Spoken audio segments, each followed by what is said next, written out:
पहले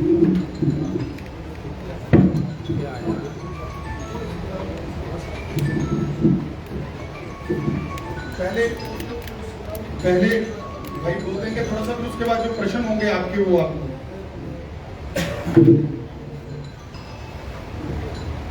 के पूर्व में विधायक रहे सतपाल राजा जी मेरे साथ आए हैं, प्रेस क्लब के माननीय अध्यक्ष हरीश श्रीधर जी और सुरेंद्र पाल जी हमारे सुरेंद्र नगर के पूर्व विधायक हैं, तो पीछे चले गए तो ठाकुर जी वाली कुर्सी भी आए।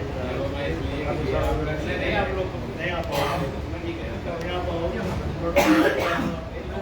नहीं कर सकते, एक एक कुर्सी बाकी लोग आगे नहीं आप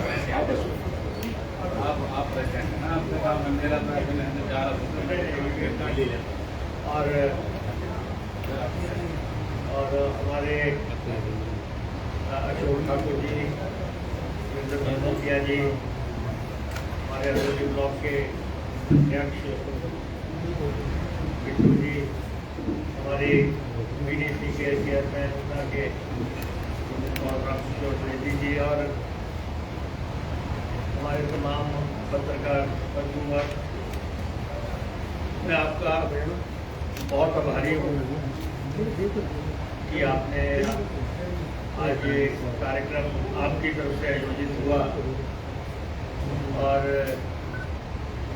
जी कह रहे थे कि 6 महीने लग गए, खैर देर आए दुरुस्त आए तो आए। और आपको पता है कि हमें अपना ड्यू लेना आता है। और सिंधर जी ने कहा कि अब तीसरी दफा हो गया आपने स्वागत करते हुए। मंत्री के तौर पे किया, फिर लीडर ऑफ अपोजिशन पे किया और अब जो है मुख्यमंत्री के तौर पे कर रहे हैं। तो आप देख सकते हैं कि सुरेंद्र जी की भी पारी कैसे चल रही है। और अभी पारी में आप सबका बहुत आभारी हूँ, पूरे प्रेस क्लब का आभारी हूँ कि आप लोगों ने समय समय पे हमें बुला के हमारा सम्मान किया। और आज भी आपने बुलाया हमें थोड़ी सी आने में देरी हो गई।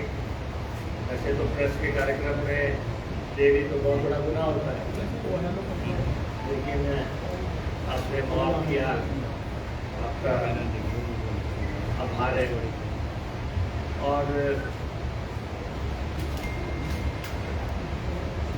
लगातार 5 दफा मुझे MLA बनने का सौभाग्य प्राप्त हुआ और पूरा प्रेस का बहुत साथ रहा, आप लोगों का बहुत सहयोग रहा। और इसलिए किसी भी व्यक्ति के जीवन में लगातार 5 दफा MLA में रहने का मौका मिल जाए, उससे बड़ी बात क्या हो सकती है। और हम हर बार जीते और हर बार हमारी लीड जो है MLA से बढ़ी। और इस दफ़ा भी आप देखते हैं कि ऐसी धारणाएं थी कि सरकार चाहे कांग्रेस की बन जाए, लेकिन मुकेश अग्निहोत्री को विधानसभा की चौखट पार नहीं कर देते।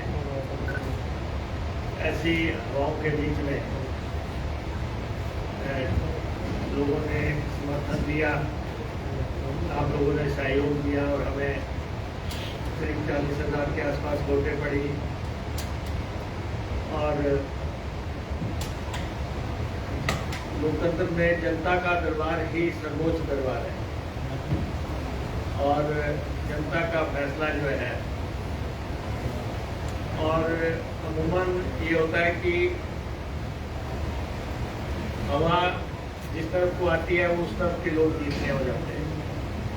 तो हमने हवाओं के विपरीत रुख के बावजूद भी जो है विधानसभा में प्रवेश पाया और हमें पता है कि हमें पीछे लीडर ऑफ ऑपोजिशन बनने का मौका मिला और हमने एक निर्णायक लड़ाई लड़ी और प्रदेश में सत्ता स्थापित हुई। और अब हम उस समय जब कहते थे कि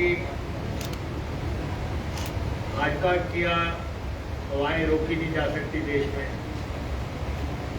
ऐसी धारणा थी। और हमने उसमें भी कहा था कि भाजपा का रथ जो है हिमाचल में रोकेंगे हम।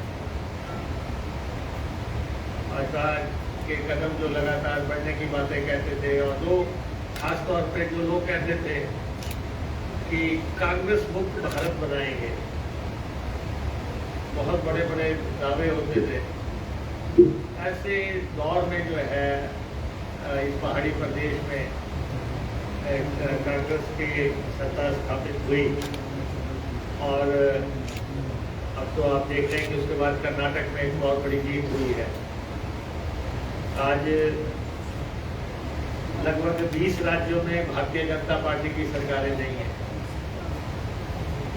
देश के 20 राज्यों में उनकी सरकारें नहीं है, तो इसलिए राजनीतिक माहौल करवट ले रहा है। और आने वाले जो 4-5 राज्य हैं वहाँ कांग्रेस सत्ता की दर बढ़ रही है। और लेकिन प्रदेश में हमारी सरकार स्थापित हुई और मुझे जल शक्ति विभाग और परिवहन विभाग और साथ में अब सहकारिता और भाषा कला संस्कृति विभाग का कार्यभार मिला है और उसमें हम काम कर रहे हैं। जैसे मैंने कहा कि हनीमून पीरियड जो 6 महीने होते हैं किसी भी सरकार को अपने टीजिंग प्रॉब्लम से निकलने के लिए। पहले 6 महीने ये होते हैं, वो समय निकल गया। अब सारा बात काम की बात है, विकास की बात है, कल्याण की बात है, गरीब की सेवा की बात है, एजेंडा आगे बढ़ाने की बात है। उस पर अब हम लग पड़े हैं। और बड़े बड़े जो वायदे हैं, जो हमारी गारंटियाँ हैं, जिसको लेके कुछ लोग बहुत बात करते हैं, तो मैं पहले भी कहा कि गारंटियाँ हमारी राजधर्म है। तो हमने प्रदेश की जनता के साथ जो वायदे किए हैं, वायदे और गारंटियाँ दो अलग अलग हैं। वायदे एक है जो हमारे घोषणा पत्र में है, वो एक लंबी फहरिस्त है। एक है गारंटियाँ जो कि हमने सार्वजनिक मंचों से खुलेआम दी है। तो गारंटियाँ पूर्ण करने की तरफ हम आगे बढ़े हैं। सबसे बड़ा वायदा प्रदेश के कर्मचारियों से हमने किया कि हम उनको ओल्ड पेंशन स्कीम देंगे, OPS। और अब हमने प्रदेश के कर्मचारियों, निगमों बोर्डों के कर्मचारियों, तमाम कर्मचारियों को जो है ओल्ड पेंशन स्कीम देने का फैसला कर दिया। और हिमाचल प्रदेश ने उसको लागू कर दिया। और प्रदेश के कर्मचारियों ने बहुत बड़ा रिस्पांस दिया है। धर्मशाला में उन्होंने बहुत बड़ा अभिनंदन समारोह आयोजित किया, जिसमें उन्होंने सरकार का धन्यवाद किया। जहाँ तक OPS का सवाल है, तो OPS बंद किसने की? OPS बंद करने वाली भारतीय जनता पार्टी थी। OPS के लिए 2003 में तत्कालीन सरकार और उस समय सम्माननीय अटल बिहारी वाजपेयी जी की सरकार थी केंद्र में, और उस समय फैसला हुआ कि OPS बंद कर दिया। 20 साल लग गए और 20 साल के बाद उसकी बहाली हुई है हिमाचल प्रदेश में। और कर्मचारी तो कई बार सवाल पूछते हैं, बीजेपी के लोग भी पूछते हैं कि अगर बंद हुई थी तो उस समय कांग्रेस की सरकार थी, उस समय भी जो है केंद्र की सरकार ने राज्य की सरकारों को विवश किया कि आप इस फैसले को लागू करो। और लेकिन जब हमने देखा कि प्रदेश के कर्मचारियों के बीच में अनरेस्ट है और उन्होंने ये बात बार बार उठानी शुरू की है, उनकी सोशल सिक्योरिटी का सवाल आ गया है, सामाजिक सुरक्षा में दिक्कतें आ रही हैं, तब हमने जो है ये वायदा किया कि हम आपको OPS देंगे। उस समय वायदा किया गया जब तत्कालीन मुख्यमंत्री ने कहा कि जिसको OPS चाहिए वो चुनाव लड़के देख ले। जब बाहर कर्मचारियों को डंडे पड़ा करते थे, जब हम उन पे पानी की बौछारें फेंका करते थे, जब वहाँ पे कर्मचारियों पे घोड़े दौड़ाए जाते थे और जब उन पे मुकदमे दर्ज किए जाते थे और जब उनके तबादले किए जाते थे, इस मांग को रखना इतना बड़ा अपराध माना जाता था। उस समय हमने ये कहा कि हम अगर आप हमारा सहयोग करेंगे तब हम आपको ओल्ड पेंशन देंगे। हमने एक कार्यक्रम में ये कहा था कि माता चिंतपूर्णी की सौगंध गाते हैं कि हम OPS देंगे। उसको भी बहुत भारी मुद्दा कुछ लोगों ने बनाया, जबकि आपको मालूम है कि माता चिंतपूर्णी हमारी सिर्फ इस जिले की नहीं, हम सब की आराध्या देवी है। अगर हमने उनको समक्ष रखते हुए कोई बात कही है पब्लिक में तो उसका बहुत मायने था, लेकिन कुछ लोगों ने उपहास उड़ाने की कोशिश की। मगर अब 6 महीने के बाद ये मसला पूरी तरह एड्रेस हो चुका है और कर्मचारियों को पेंशन का हक दे दिया गया है। अब आप देखें कि भारतीय जनता पार्टी और केंद्र दोनों ये चाहते हैं कि इस में रुकावटें पैदा की जाए और जो हमारी कर्ज की सीमा है उसको घटाया जा रहा है। ये एक केंद्र प्रायोजित षड्यंत्र है, केंद्र प्रायोजित षड्यंत्र है और उसमें हिमाचल भाजपा के कुछ नेता शामिल हैं जो दिल्ली को जाके बार बार ये मैसेज दे रहे हैं कि हिमाचल प्रदेश सरकार को जो है वित्तीय तौर पे परेशान करो और उनमें कटौतियां करो। तो उसके चलते जो है उन्होंने जो पूर्व शासक में 14,500 करोड़ की कर्ज की लिमिट थी उसको 9,000 करके जो है एक बहुत ही गलत कदम उठाया है। ये देश जो है राज्यों से चलता है, हम संघीय ढांचे में काम करते हैं, हमारे अधिकार हैं और उन अधिकारों को हनन करके, उन अधिकारों को रौंद के ये देश मजबूत नहीं हो सकता। हमारे जो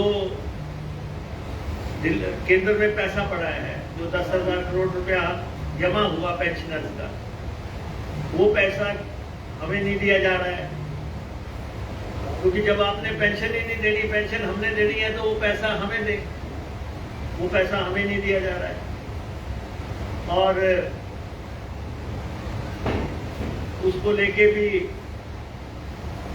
केंद्र सरकार इसलिए है क्योंकि उसने अपने बड़े बड़े जो उनके दोस्त हैं तो ऐसा पैसा उन दोस्तों की मदद में लगाया हुआ है, बाजारों में लगा हुआ है, तो इसलिए वो पैसा स्टेट को वापस नहीं किया जा रहा है।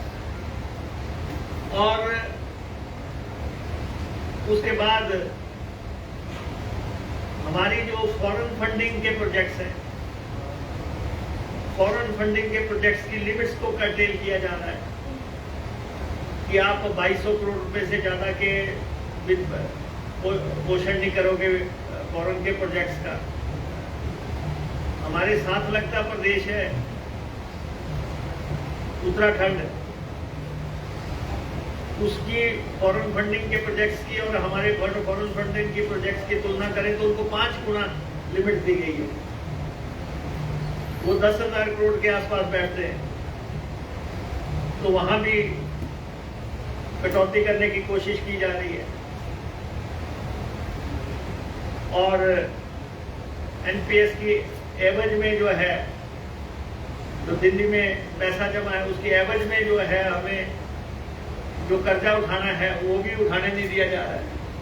तो इसलिए ये साफ है कि भारतीय जनता पार्टी ने ना सिर्फ ओपीएस दी, लेकिन ओपीएस को रोकने के लिए भी वो अड़ंगे डाल दी।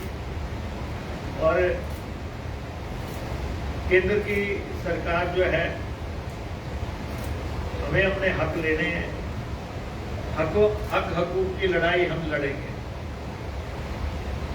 वो लड़ाई चाहे हमें दिल्ली कूच करना पड़े, चाहे मुख्यमंत्री जी दिल्ली से उठाएं, चाहे पूरी कैबिनेट जाके उठाए, चाहे जनता के साथ जाए, लेकिन हम अपनी लड़ाई जो है वो बाकायदा लड़ेंगे। पहाड़ी प्रदेश है, छोटा प्रदेश है, 76,000 करोड़ रुपए का कर्जा है, लेकिन उसके बावजूद हम अपने वायदों को भी पूरा कर रहे हैं। आज ही हम अभी आ रहे हैं ट्रक यूनियन के कार्यक्रम से, सारे जितने भी प्रदेश के ट्रक वाले हैं उनके साथ हमारा वायदा था कि आपको जो आपने ट्रक का जो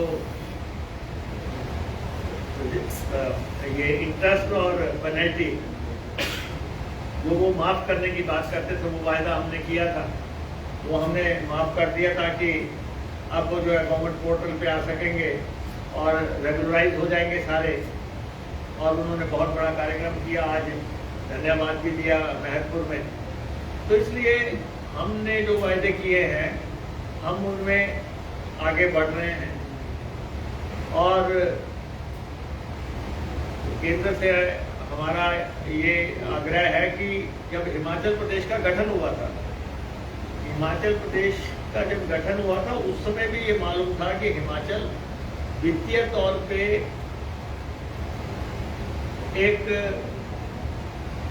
सफल राज्य संभव नहीं है, लेकिन लोगों की राजनीतिक जरूरतों को पूरा करने के लिए, राजनीतिक हसरतों को पूरा करने के लिए इस प्रदेश का गठन हुआ।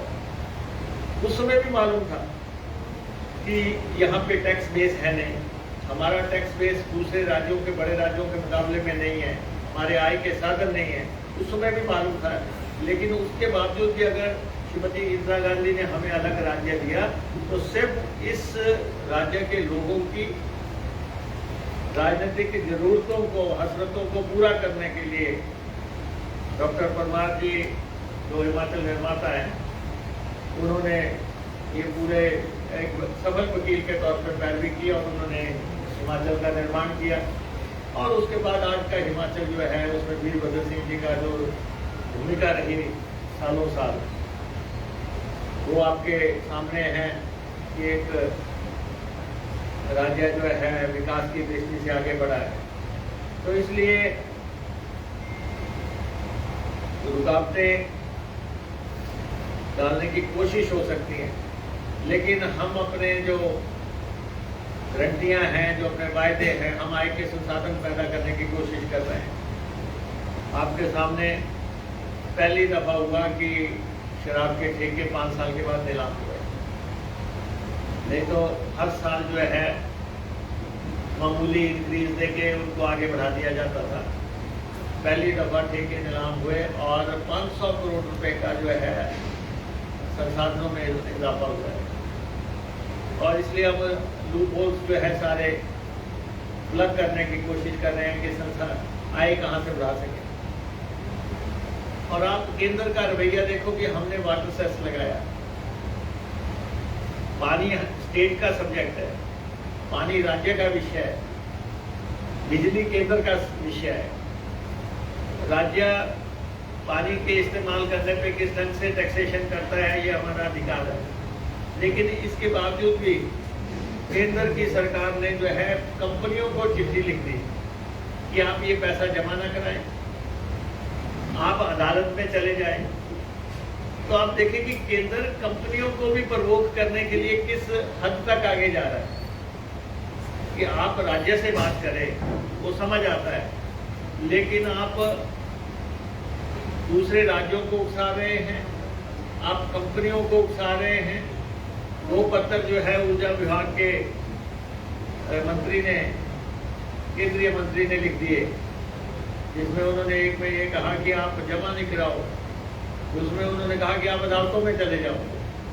तो ये रवैया है, ये सारा हिमाचल देख रहा है, ये स्थितियां सारे हिमाचल के सामने हैं। हम हिमाचल के लोग बहुत शांति वाले, धैर्य रखने वाले लोग हैं। हम अपनी बात हर स्तर पे रखेंगे। आपने हिमाचल से पहले भी बहुत धक्का हो रखा है। हमने पूरे देश का पर्यावरण बचाने के लिए हमने पेड़ों का कटान नहीं किया। आप देख रहे हैं कैसे जंगल है हमारे, हमें उसके एवज में कोई मदद केंद्र ने नहीं की। और सुप्रीम कोर्ट के वर्डिक्ट होने के बावजूद जो है हमें पंजाब पुनर्गठन कानून के तहत जो 7.9% हिस्सा है वो हमें नहीं दिया गया। हजारों करोड़ रुपया हमें हमारा पेंडिंग है। तो ये सारी बातें आपके समक्ष हैं, लेकिन हम अपने जो मिशन है प्रदेश की जनता की मदद करने का, एक कल्याणकारी राज्य होने का जो धर्म है वो हम निभाते चलेंगे। धन्यवाद।